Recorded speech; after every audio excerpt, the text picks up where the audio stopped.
E então, passando à apresentação do livro do Eduardo e da Otília, eu primeiro tenho que dizer do meu contentamento em estar aqui e até da forma como isto aconteceu. Nós encontramos-nos em Lisboa há cerca de 3 semanas, não nos conhecíamos, chegamos à conclusão que éramos vizinhos e que eu também não conhecia este trabalho no TUA e encontrei muitas afinidades com algumas coisas que faço e que publico, sobretudo o livro Vida no Campo, que trata sobre a nostalgia da perda do mundo rural em Portugal, de maneira que não foi difícil, como podem imaginar, encontrar uma empatia muito grande com este livro.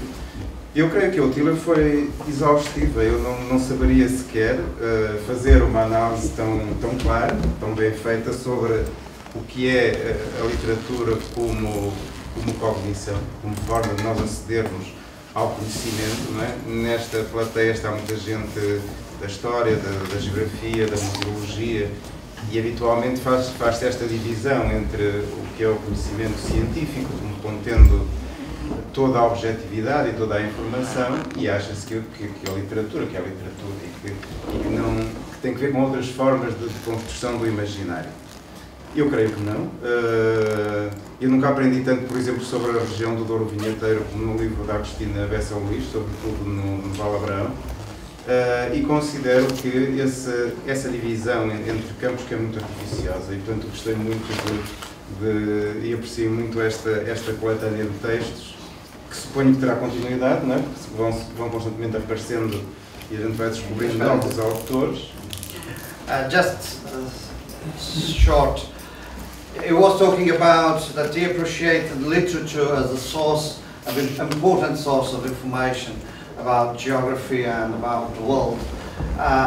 It does not go with the science versus humanities, science objective versus subjective. And he commented that he never learned so much about Douro as when he read the book by Agostina. She is an important Portuguese contemporary writer that has books about families in the north. She writes about families and rural people and urban and rural movements and contrasts. So he was arguing that the book focuses also on text and that direction. E então, espero ter sido fiel. Yes, completo. E portanto, a única sugestão que eu tenho aqui a fazer, em nome dos geógrafos aqui presentes, é que na próxima coletânea a Otília se lembra do Virgílio Taborda, um geógrafo, acho que injustamente esquecido, porque o livro nunca mais foi reeditado, e ele faz a primeira geografia regional de Trás-os-Montes, chama-se o Ode de Trás-os-Montes. E tem coisas magníficas, como por exemplo, como não tinha dados sobre a climatologia, ele inspira-se nos ditados populares para, através das datas das colheitas ou das sementeiras, dar conta das diferenças que havia na agricultura, nos modos de vida, nessa economia do Portugal rural. E assim como outros, não é? Que aparecerão. Ele é geógrafo, mas havia aquele gosto pela escrita e às vezes é quase como no Orlando Ribeiro, não é? É quase literatura. E eu diria o mesmo das fotografias do Eduardo, não é?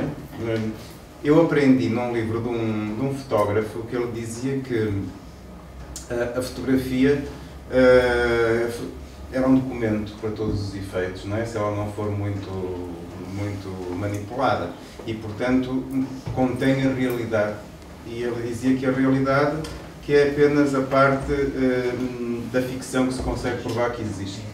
E, portanto, sendo... wait a minute. Reality is only the part of the only part of the fiction that we can prove it exists. Yes, and that is photography. And that's photography. Yes, between others, among others, arts. E então há algumas fotografias que são muito certeiras, porque se há fotografias do Eduardo que ilustram o texto, na maior parte dos casos não é bem esse jogo, não é? Muito mais do que uma ilustração. É trazer para a fotografia, às vezes a ambiência do texto.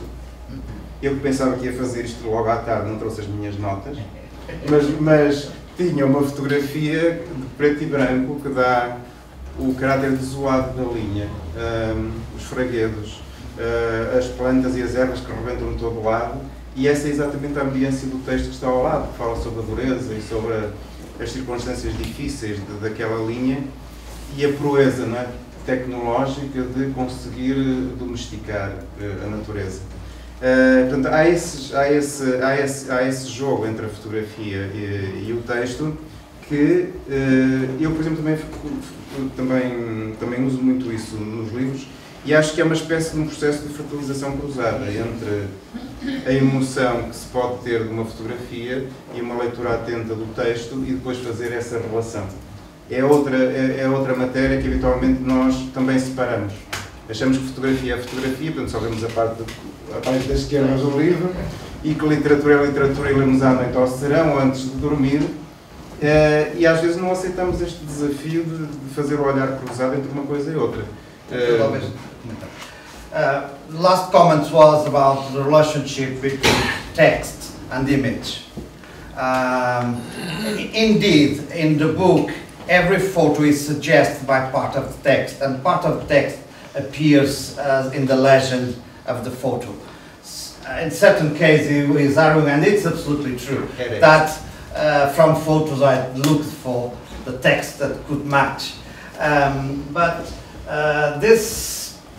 All the book plays between the image suggested by the text and the text suggested by the image. And he was arguing about a specific photo. Oh yes, about this photo of the line or this one photo of the line. Numa delas, os carris já estão todos tortos. Yeah. Yeah, this is in a gazebo. Yeah, and it's fantastic what has happened to the rails after 20 or 30 years or more than 30 years of no news. Claro. E então a fotografia não podia ser mais, não podia resumir melhor esta situação, não é? As duas linhas ficaram tortas. E este ficar torto, está torto também na cabeça das pessoas. E isso percebe-se perfeitamente nos discursos muito antagónicos e muito radicais sobre o fim da linha. E a fotografia tem esse poder, não é? De condensar essa situação e de nos provocar uma forma de pensamento que é diferente da escrita, que é diferente do discurso, ou que será diferente da linguagem científica. A outra, terceira e última questão que eu gostava também de refletir convosco é a questão do hipertexto. Há bocado a Otília falava na polifonia. É um bocado isso, não é? Isto não é um texto, é um hipertexto. He's arguing this is not a text, it's an hypertext. Ok. Like in matemática e na informática. In computer science, yes. E então, a maior parte de nós foram treinados para ler textos. Portanto, os textos têm princípio, meio e fim, organizam-se em capítulos, têm uma sequência. Se for um romance, há uma história, há uma trama, há um jogo de personagens. Supostamente eu não posso ler o capítulo 5 sem ler o quarto. Há um final, há uma finalização, há um começo, há toda uma estrutura que faz do texto uma peça fechada e linear. Ao contrário, o hipertexto, como é a internet, funciona por blocos de informação. E esses blocos de informação depois têm relações, links, não é? Conexões entre a informação que se distribui por essas, falando teoricamente, por esses léxias, por essas unidades de informação. Eu gosto de ler este livro assim, não é? Aquela experiência que a gente tem de pega no livro, faz isto, e começa por ver uma coisa ou outra. E depois é a familiaridade que se vai tendo com o livro que vai nos dando a imagem do seu todo. Quer dizer, o todo não é uma coisa que exista e que seja confinável. O todo é uma construção que o leitor vai fazendo à medida que vai vendo aquela ou esta informação. É quase por um efeito de saturação que a pessoa diz, já tinha pescado esta ideia ontem, quando estava a ler aquele texto, ou é curioso que estou agora a ler aquele texto, lembro-me daquela fotografia que tinha exatamente esta atmosfera. Portanto, há este jogo cruzado tem muito que ver com a forma como nós acedemos à informação hoje em dia, numa altura que se diz que vivemos com excesso de informação, que vivemos em zapping, que não temos tempo para nos concentrarmos a fundo sobre um determinado assunto, que não sabemos fazer o princípio, meio e fim das coisas porque nos dispersamos. Eu penso que não. O que eu penso é que continuamos na mesma a poder estruturar conhecimento, só que a forma como o fazemos é completamente diferente. E portanto, esta questão do texto, do livro enquanto hipertexto, é claramente uma forma de o fazer. E para mim, uma vantagem acrescida deste livro. Eu posso fazer esse treino lendo esse livro. Portanto, sobre o livro, basicamente eram estas três questões. Foram estas três questões que mais me chamaram a atenção. Claro que se fosse falar de conteúdos, não me sinto nada preparado para falar dos conteúdos, não conheço assim tão profundamente o Val do Tua para o fazer, mas penso esforçar-me por conhecer um bocado mais através dos vossos escritos e do que se vai conseguindo aqui destes seminários. E eu gostava então de tecer algumas considerações acerca da razão que nos leva a estar aqui e da ideia que este livro contém e muitas das coisas que eu ouvi e já vi escritas no site. Posso passar para inglês? Não. É muito. Então, a primeira questão que, como geógrafo, o território ou a paisagem é a questão central das polémicas sobre o Val do Tua. Ou se não são diretamente, eu via a palavra e o conceito de território, a palavra e o conceito de paisagem, como uma espécie de suporte narrativo. Isto é, há um certo mal-estar, há ideias que oscilam entre coisas muito negativas e de quase ressentimentos com a situação, e outras, ao contrário, muito luminosas, pensando que se vai inaugurar uma nova fase da vida da região. E toda esta contradição, se for paisagificada ou se for territorializada, o discurso muda. Percebe-se na mesma quais são as questões políticas, quais são os temas fraturantes, quais são os temas de que se fala quando se fala do Val do Tua, mas depois esses temas traduzidos em discurso sobre o território, sobre a paisagem, de repente ganham outra clareza. Como se todas as definições que nós pudéssemos ter de território ou de paisagem se condensassem numa. Território ou paisagem é uma espécie de casa comum. E, portanto, que o conceito de território e de paisagem é, sobretudo, um conceito político, que tem que ver com a forma como nós nos entendemos, ou não, nessa casa comum. Portanto, como é que nós gerimos contradições, conflitos, ou como é que construímos consensos. Essa, ao que se sabe, é a razão da política. Quando isto é posto em forma de território, é curioso, porque nós temos a ideia que hoje em dia o território se evaporou. Não é? Porque, desde logo, a sociedade portuguesa é muito fluida, está espalhada pelos 4 continentes. A prisão à terra é qualquer coisa que está conotada com o passado de um país rural, pobre, muito dependente do que a terra dava e daquilo que ela não dava, portanto, muito ligado à terra, ao terruño. E nós, neste momento, nem sequer fronteiras temos, não é? E o território muda a uma velocidade tão grande, nos últimos 30 anos mudou a uma velocidade tão grande, que parece que é uma coisa volátil. Já não tem aquela ideia que é para sempre, ou que é quase sagrado. E então, nesta construção da casa comum, daquilo que somos coletivamente, o que equivale a construir essa identidade, há uma dificuldade em fazê-lo, porque, até ouvindo as comunicações de hoje, nós parece que estamos entre 2 mundos contraditórios. Um que é aquilo que os especialistas chamam a desruralização. Ou seja, a velha agricultura, a agricultura do tempo longo, não estou a falar da nova agricultura que é tecnologicamente intensiva, que está inserida no mercado e usa as últimas tecnologias de produção, de vinificação, etc. Não estou a falar dessa. A velha agricultura parece que não tem retorno. Depois de vários ciclos de imigração, no século XIX para o Brasil, depois da Segunda Guerra Mundial para todo o lado, e muito para a Suíça, em Trás-os-Montes, atingiram-se tais níveis de envelhecimento, de rarefação, de esvaziamento, de abandono, e isso, a paisagem é um bom revelador disso, não é? Há imensos locais em Trás-os-Montes que, inclusive, já têm ruínas das primeiras casas de imigrantes dos anos 60. E, portanto, já há ruínas da arquitetura vernacular sem tempo ao lado de ruínas de há 50 anos.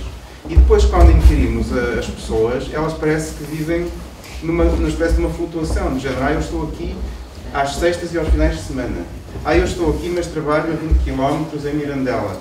Ou eu estou aqui, mas a minha casa é em Lisboa, no Porto. E assim sucessivamente. Não, há uma flutuabilidade quanto a esta questão e há alguma imprevisão sobre o futuro. É muito difícil dizer, por muito otimistas que sejamos, o emprego público que havia que criar já foi criado e agora está numa fase de contração. Fecharão amanhã algumas repartições de finanças, provavelmente depois mais uma estação de correios, as escolas, as crianças que não há, e portanto o Estado, a braços com uma dívida, está a encolher, está numa situação de shrinking. E ao mesmo tempo, do lado do investimento privado, ou bem que há uma apatia total do investimento, e não aparecem as tais indústrias como no século XIX, ou bem que os novos investimentos privados, exatamente porque são capital intensivos, não criam mão de obra. Ou então, como são trabalhos sazonais, no caso da vinha, fazem recurso a mão de obra sazonal, que às vezes vem, não sei, dos antigos países da Europa de Leste, ou seja, as rogas que antes vinham do Alto Minho ou da Beira Alta, agora são internacionais. Por exemplo, no Alentejo, há pessoas da Indochina que vêm para a apanha das framboesas. E então, isto quer dizer que investimento privado ou investimento em atividades de produção pode não significar a criação de emprego e, portanto, revitalização de retorno de populações, fixação de populações. Portanto, eu creio que o processo de esvaziamento é para continuar e que, em determinada altura, vai estagnar a um nível que eu diria que se equilibra nas sedes do município e nas cidades, como Mirandela, Lijó, e depois uma população muito perfeita ao lado, mas esses núcleos urbanos serão os últimos redutos dessa fixação demográfica. Portanto, é de esperar que a população ainda desça, tal como vem descendo há 40 anos.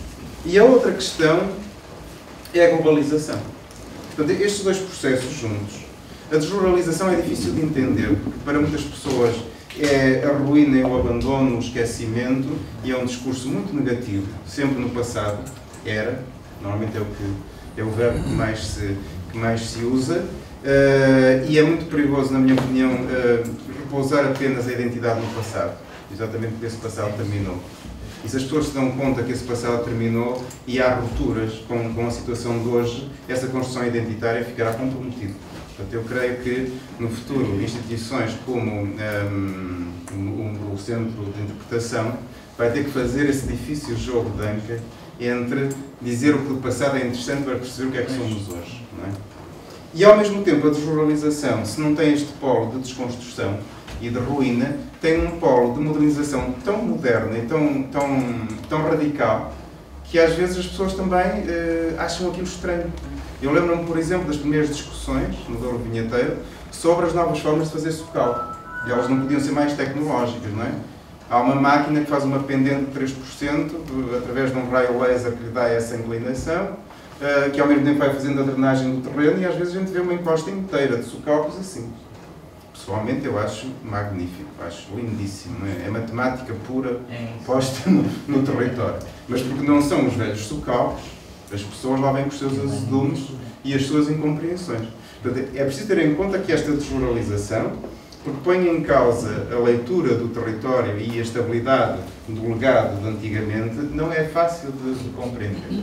E que depois a presença de dinâmicas da globalização a nível local, que nem sempre são bem entendidas, ou são quase entendidas como estrangeirismos, coisas que não são nossas, porque identidade é aquilo que é nosso, e portanto recusamos. E nós vamos ter que nos situar aqui no meio disto. Só tinha mais uma coisa? Ok. Querias comentar? Não. Então, para terminar, Eu terminava com uma questão quase bíblica, que é o dilúvio que aí vem. E, portanto, vamos ter um dilúvio, não é? Está em construção, não foi o Senhor Deus que o mandou, foi a EDP. E sobre o dilúvio, não é só no mundo judaico-cristão, há duas concepções que são opostas. Uma é que o dilúvio é a destruição. E, portanto, nós vemos na forma como se exprimem os movimentos ambientalistas e alguns movimentos tradicionalistas que não querem ver a mudança das coisas, vemos muito essa ideia de que muito negativa do dilúvio. Mas, ao mesmo tempo, a água e o dilúvio é o renascimento. Ou seja, é uma espécie de pôr uma pedra líquida, num certo passado e recomeçar um mundo novo. Esse é o significado do batismo, não é? É um dilúvio que regenera, é um dilúvio que renasce. Eu, por mim, gostava que estas coisas se equilibrassem no futuro, porque noto em muitos discursos dos movimentos ambientalistas radicais que eles estão contra a parede, claramente. Não têm... Sim, então, posto isto, o que é que vamos dizer acerca do assunto, não é? E depois acho que determinadas questões acerca do que supostamente é a natureza, etc., não me parecem todo adequadas, porque nós não temos aqui a natureza natural, não é? Esta natureza já foi trabalhada por séculos de presença humana e há quem entender assim.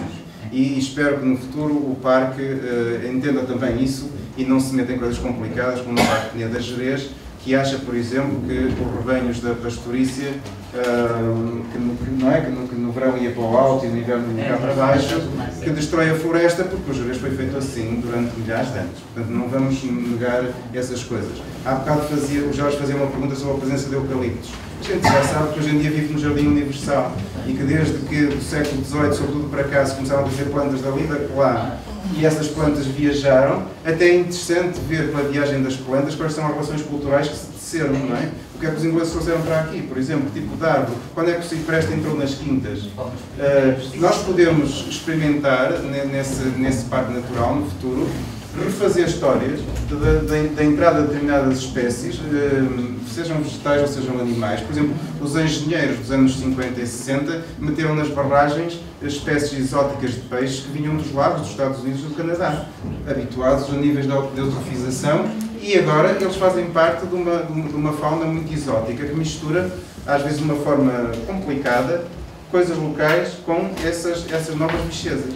Esse é o desafio do Jardim Universal que nós temos hoje em dia em matéria biofísica e das relações da dita natureza com a sociedade humana. Portanto, eu deixava aqui uma mensagem e ao mesmo tempo um desafio para que não se trate apenas de branding, de repente querer arranjar toda a força uma identidade para o Vale do Tua. Eu acho que Trás-os-Montes está num processo de fragmentação. Toda a gente quer umas identidades. Uns porque é o Douro Vinheteiros, outros porque é a gravura do COA, os outros porque é a escarpa do Douro Internacional. A velha terra quente e terra fria, que ainda são a marca d'água desta região, há de ser a matriz, na minha opinião, há de ser a matriz dessa identidade. Mais modernidade, mais o que somos hoje e o que é que o passado nos fez. E uma produção de alguns materiais para o centro de interpretação que não sejam completamente científicos, por exemplo, que sejam histórias de vida, que sejam trabalhos de inquirir como é que as pessoas nos últimos anos, enfim, se condicionaram às circunstâncias, porque é que emigraram, porque é que construíram as casas daquela maneira, onde é que os seus filhos trabalham, que ideias é que têm para o futuro, como é que vem a sua região, como é que vem o mundo, não é? Eu creio que aqueles localismos muito localizados que se usavam nos museus e nas instituições culturais locais aqui há uns anos, hoje em dia vão ter que aceitar estes desafios, porque de facto o mundo transformou-se numa corrente de ar, não é? E nós vamos ter que fazer essa integração. Pronto. Thank you very much.